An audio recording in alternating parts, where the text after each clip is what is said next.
Baik, pecinta sepak bola tanah air harus menerima kenyataan pahit ya bahwa penyelenggaraan Piala Dunia usia 20 yang akan digelar di Indonesia batal digelar.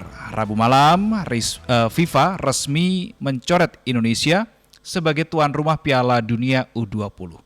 Untuk mendiskusikannya, saat ini saya sudah terhubung dengan jurnalis media Indonesia bidang olahraga, Irfan Siombing. Selamat pagi, Bung Irfan.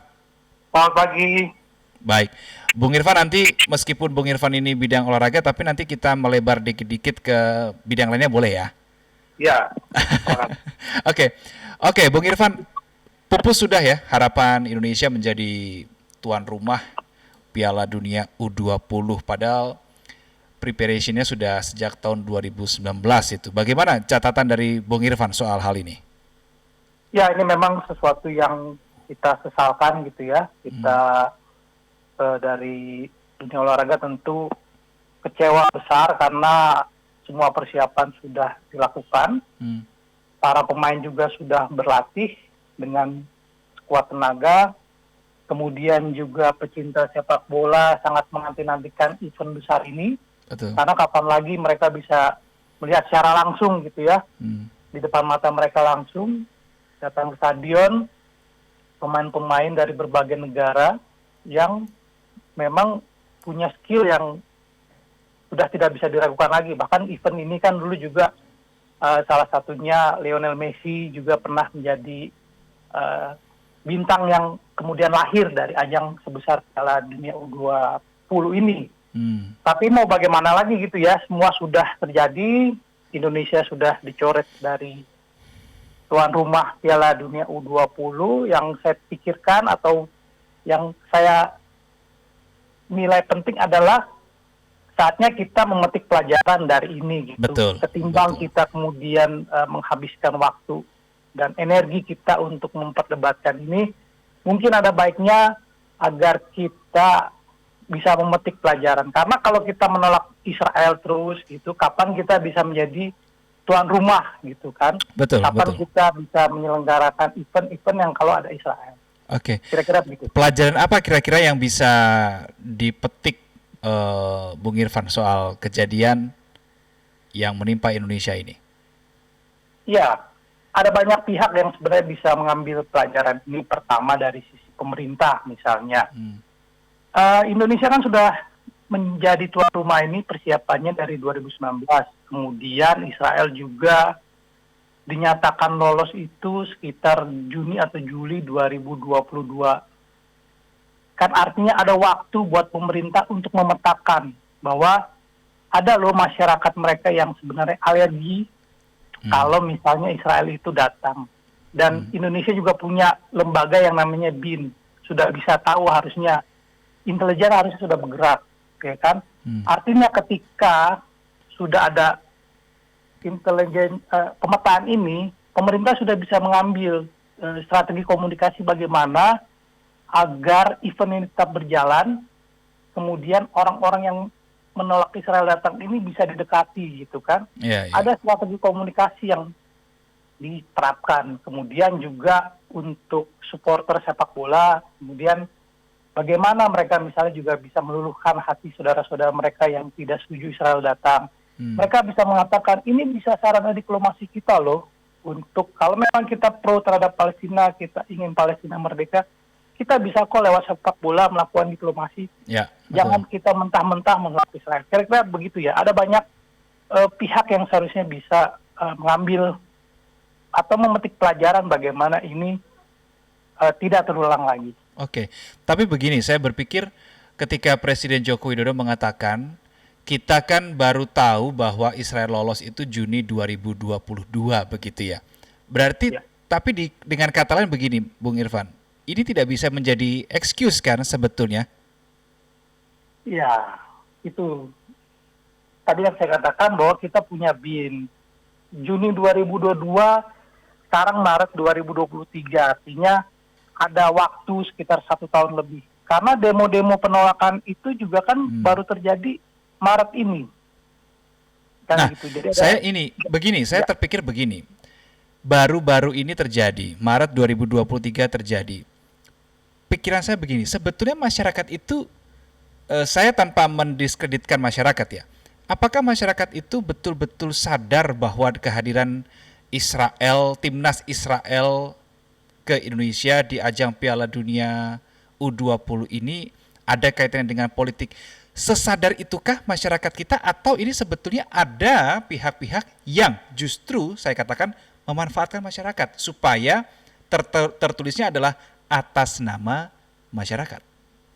Ya, potensi itu ada. Ada orang-orang atau politisi lah kita katakan seperti itu ya, yang mendompleng masyarakat, kemudian menggerakkan masyarakat untuk berdemo gitu, menggelar demonstrasi menolak kedatangan Israel. Ada potensi itu.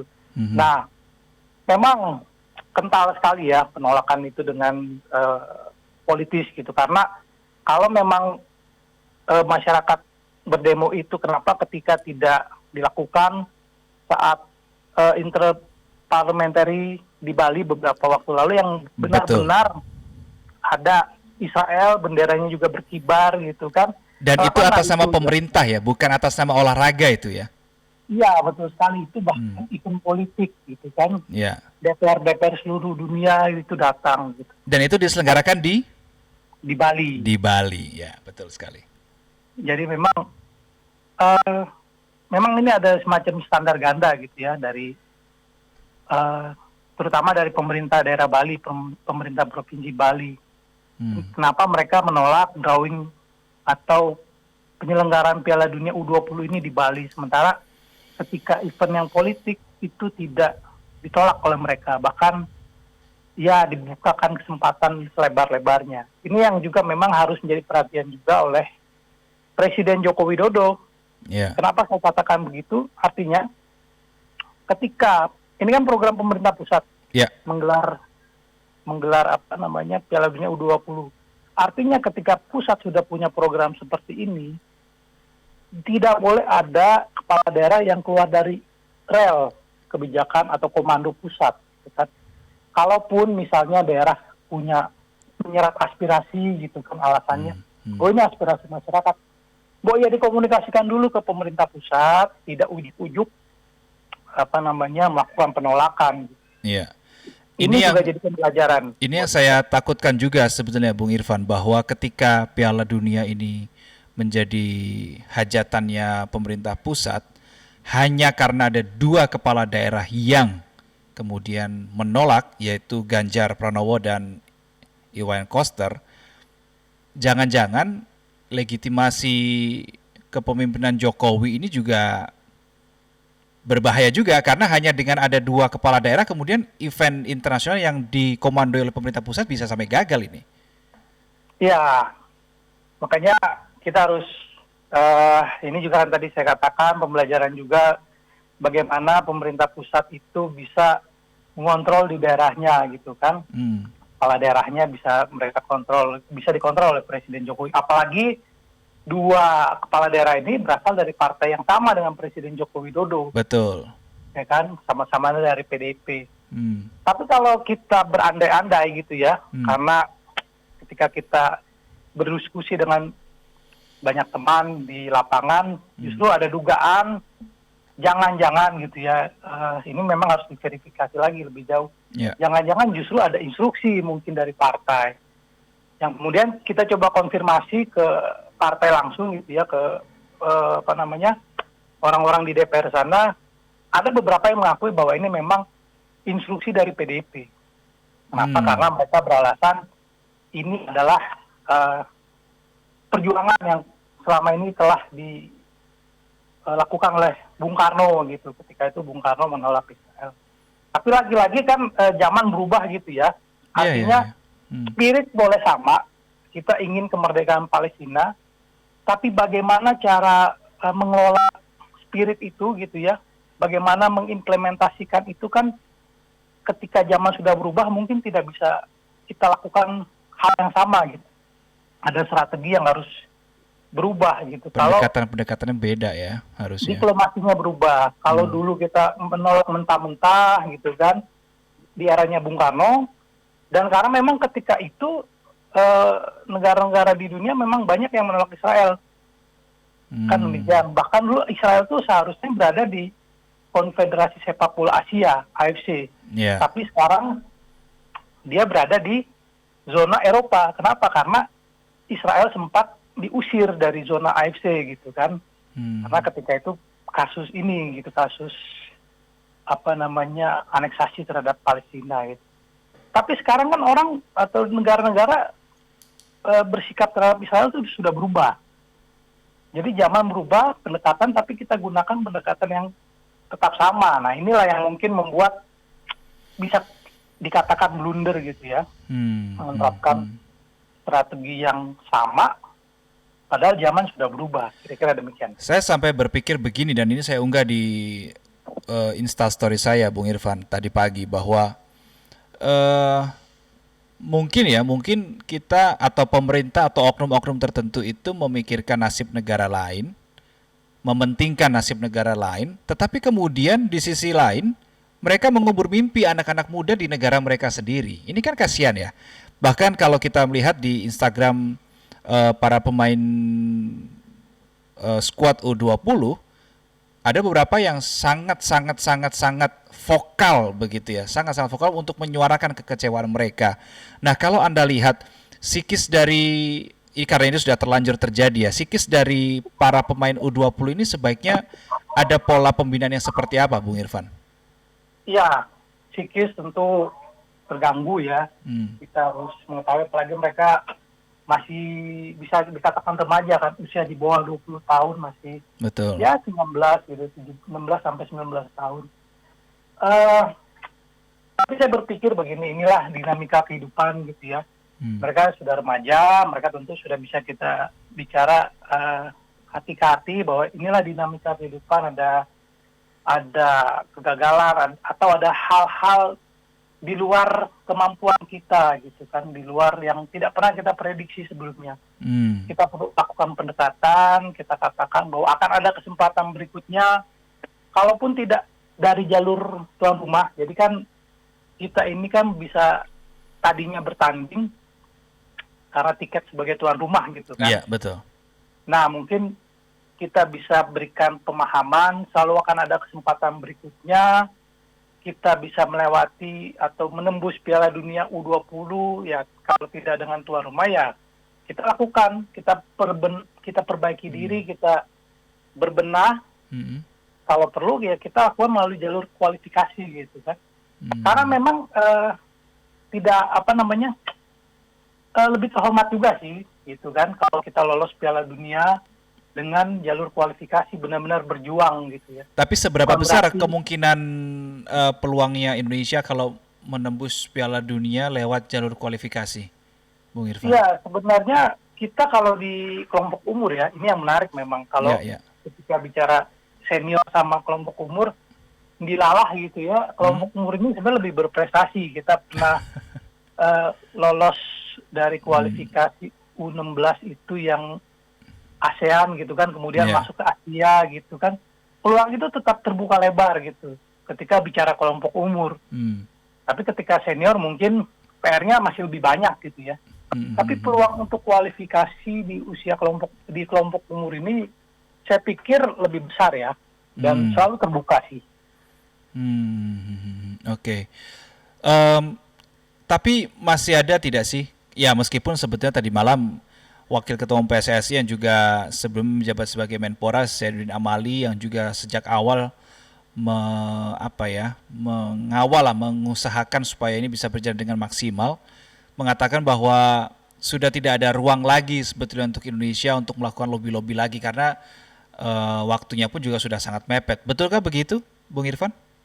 Iya, kalau kita ingin jadi tuan rumah, mungkin kan sudah pasti tidak bisa gitu ya.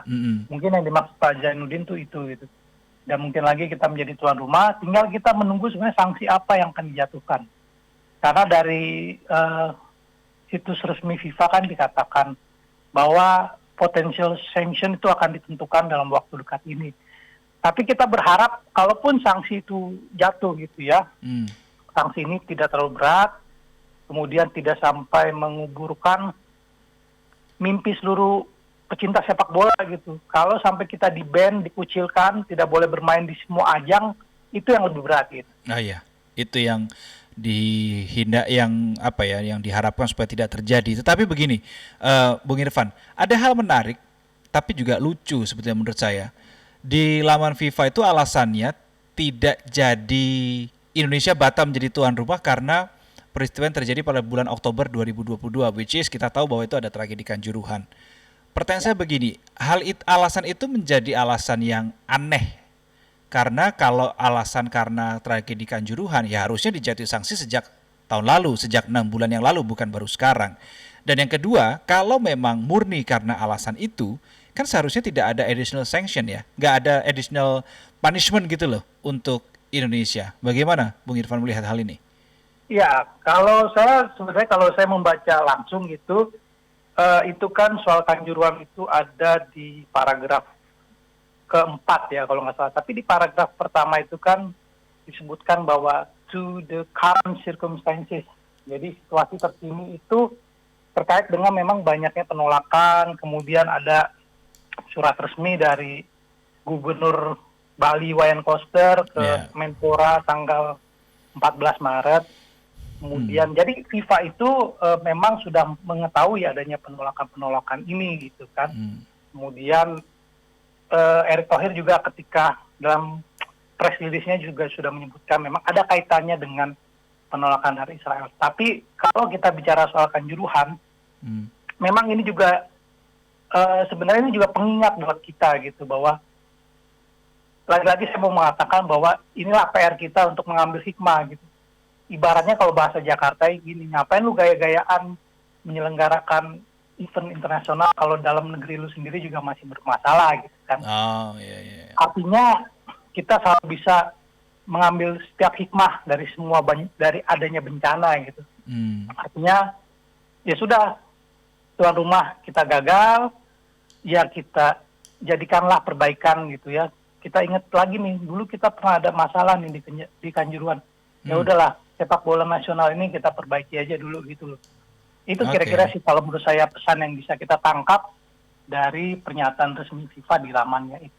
Tapi kalau kita melihat kesiapan Indonesia nih, Bung Irfan, kita berandai-andai, seandainya Indonesia ini tetap jadi tuan rumah Piala Dunia U20. Memangnya sudah siap ya semua fasilitasnya, stadion dan rute dan seterusnya? Ya, saya pikir kesiapan itu sudah ya. 6 stadion juga sudah diinspeksi, seperti stadion di Bali, stadion Kapten Iwayan Dipta, kemudian stadion Manahan Solo, terutama Manahan Solo ini ya. Wali Kota Solo Gibran bahkan sejak awal sudah menyatakan kesiapannya gitu. Kemudian Stadion Gelora Bung Karno Jakarta juga ini sudah terbiasa menggelar event-event dunia gitu, termasuk terakhir itu kan Asian Games. Kemudian Jakabaring juga sering menyelenggarakan event sepak bola, event-event olahraga lainnya. Bandung dan Surabaya saya pikir sebenarnya siap gitu ya. Kalaupun ini kan berandai-andai, kalaupun ada kekurangan di sana sini ya saya pikir itu suatu yang normal. Tapi lagi-lagi saya pikir sebenarnya kita sudah siap untuk menggelar Piala Dunia U20 ini tadinya. Baik. Terima kasih jurnalis media Indonesia bidang olahraga Irfan Sihombing sudah bergabung bersama kami berbagi perspektif dalam program Morning Traffic. Selamat kembali bertugas ya, Bung Irfan Sihombing. Selamat pagi, Bung Irfan. Selamat pagi.